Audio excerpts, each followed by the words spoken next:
All అందరూ ఎలా ఉన్నారు? నేను మీ పుష్ప. ఈ రోజు వీడియోలో రెసిపీ వచ్చేసి చాలా టేస్టీగా ఆమ్లెట్ కర్రీ ఎలా చేసుకోవాలి ఈ వీడియోలో చూపించేస్తాను. వీడియో ఎక్కడ స్కిప్ చేయకుండా ఎండ్ వరకు చూసి వీడియోని లైక్ చేసి ఛానల్ సబ్స్క్రైబ్ చేసుకుని పక్కనే ఉన్న బెల్ ఐకాన్ క్లిక్ చేయడం మర్చిపోవద్దు. రెగ్యులర్గా మీరు చేసుకున్న ఎగ్ కర్రీ కాకుండా ఇలా ఒకసారి నేను చూపించిన విధంగా డిఫరెంట్గా ఆమ్లెట్ కర్రీ చేసుకొని తినండి. ఖచ్చితంగా మీకు నచ్చుతుంది. నన్ను నమ్మండి. ఎప్పుడు చేసుకునే రొటీన్ కర్రీస్ ఏం చేసుకుంటారు చెప్పండి రెగ్యులర్గా. ఒకసారి ఇలా ఆమ్లెట్ కర్రీ చేసుకొని చూడండి, మీకు ఖచ్చితంగా నచ్చుతుంది. చూస్తుంటే నోరు ఊరిపోతుంది కదా. చాలా సింపుల్గా చేసుకోవచ్చు. దీనికోసం ముందుగా స్టవ్ వెలిగించి ఒక కడాయి పెట్టుకొని 1 టీ స్పూన్ ఆయిల్ వేసి లిటిల్ బిట్ పసుపు వేసుకొని ఒక గుడ్డు డైరెక్ట్గా కొట్టి వేసేసుకొని ఇందులో ఈ ఆమ్లెట్కి సరిపడా కొంచెం సాల్ట్ కారం కూడా వేసుకొని ఆమ్లెట్ని 2 వైపులా కాల్చుకోవాలన్నమాట.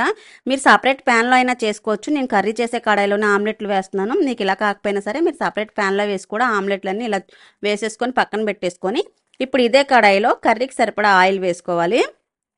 ఇలా కర్రీకి సరిపడా ఆయిల్ వేసి ఆయిల్ హీట్ ఎక్కిన తర్వాత నేను ముందుగానే 3 మీడియం సైజు ఉల్లిపాయలు సన్నని తరుగుగా కట్ చేసి వేసుకుంటున్నాను. ఇందులోనే 3 సన్నని తరుగు పచ్చిమిరపకాయ ముక్కలు కూడా వేసుకొని ఒక రెమ్మ కరివేపాకు, ఈ ఉల్లిపాయ ముక్కలు మగ్గడానికి కొంచెం సాల్ట్ కూడా వేసి స్టవ్ని లో టు మీడియం ఫ్లేమ్లో పెట్టుకొని ఒక 4-5 నిమిషాలు మగ్గనివ్వాలన్నమాట. ఏ కర్రీకైనా సరే ఉల్లిపాయ పచ్చివాసన లేకుండా చక్కగా మగ్గితే అప్పుడు కర్రీ టేస్ట్ చాలా బాగుంటుంది. ఉల్లిపాయ మగ్గడం అన్నది కొంచెం ప్రాసెస్ అయినా సరే టైం తీసుకున్నా బాగా మగ్గనివ్వాలి ఉల్లిపాయని. ఇలా బాగా మగ్గిన తర్వాత ఇందులో కొద్దిగా పసుపు, అలాగే 1 టీ స్పూన్ కారం అన్నది మీ స్పైసీని బట్టి చూసి వేసుకోండి. ఇప్పుడు ఇందులోనే 1 టీ స్పూన్ ధనియాలు జీలకర్ర పొడి, అలాగే టేస్ట్కి సరిపడా సాల్ట్ కూడా వేసి ఇవన్నీ కూడా మాడకుండా ఒకసారి కలుపుకోవాలన్నమాట. ఇలా బాగా కలుపుకున్న తర్వాత నేను 4 మీడియం సైజు టమాటోలు తీసుకొని ముందుగానే సన్నగా కట్ చేసి పెట్టుకున్నాను. గ్రేవీ కర్రీకి ఎప్పుడైనా సరే పండు టమాటాలు వేసుకుంటే టేస్ట్ చాలా బాగుంటుంది. పచ్చివి కాకుండా ఇలా బాగా చూసారు ఎంత రెడ్గా ఉన్నాయో టమాటోలు, భలే జ్యూసీగా ఉన్నాయి కదా.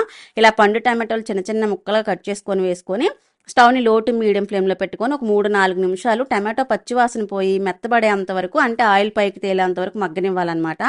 అప్పుడు పచ్చివాసన రాకుండా బాగుంటుంది గ్రేవీ అన్నది. ఇలా ఆయిల్ పైకి తేలి మగ్గుతుండగా ఇందులో గ్రేవీకి సరిపడా వాటర్ వేసుకోవాలి. నేను ఒక ఫుల్ గ్లాస్ వాటర్ వేసుకుంటున్నాను.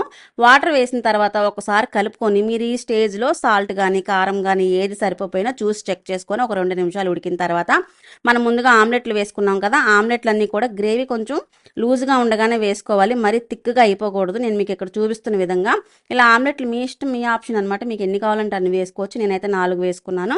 వీటి మీద ఈ గ్రేవీ అన్నది ఇలా వేసుకుంటే ఆమ్లెట్ ఆ జ్యూస్ని పీల్చుకొని నిజంగా టేస్ట్ అద్దరిపోతుంది. కంపల్సరీ నేను చూపించినట్టుగా చేయండి. ఇలా 1 నిమిషం మగ్గిన తర్వాత పైనుంచి కొత్తిమీర చల్లుకొని స్టవ్ ఆఫ్ చేసేసుకోండి. ఈ జ్యూసీగా ఉన్న ఆమ్లెట్ ఏంటి కూర గ్రేవీని లాక్కొని టేస్ట్ అన్నది చాలా బాగుంటుంది. ఎప్పుడు చేసేలా కాకుండా ఒక్కసారి ఇలా ట్రై చేసి చూడండి, కంపల్సరీ మీకు నచ్చుతుంది, నేను గ్యారంటీ. ఇంకెందుకు ఆలస్యం, ఖచ్చితంగా మీరు కూడా ట్రై చేసి మీకు ఎలా కుదిరిందో కమెంట్ సెక్షన్లో కమెంట్ చేయడం మర్చిపోవద్దు. అసలు చూసారా ఆమ్లెట్ చూస్తే నోరు ఊరిపోతుంది. మీకేమో కానీ నేను ఆగలేకపోతున్నాను. మరో రెసిపీతో మరో వీడియోలో మళ్ళీ కలుద్దాం. బాయ్.